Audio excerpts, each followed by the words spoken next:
บ่น้องคนเดียวน้ำไหลเลี้ยวต่อเส้นเดียวดวงใจอายเป็นสาวนาอยู่ตามภาษาคนจนเพียงน้อยที่คอยคุณต้องทนเจ็บซ้ำเรื่อยไป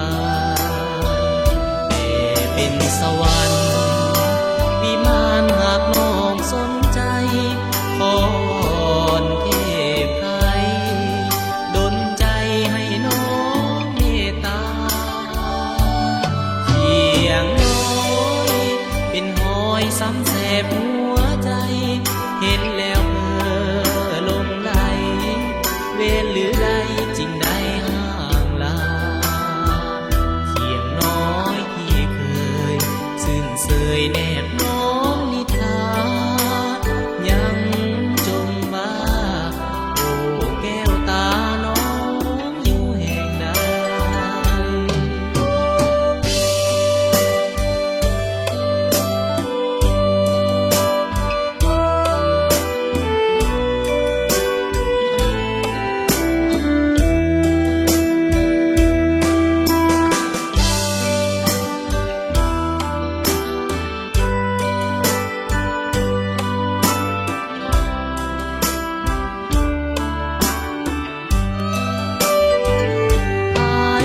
สาวนาอยู่ตามภาษาคนจนเพียงน้อยที่คอยคนต้องทนเจ็บซ้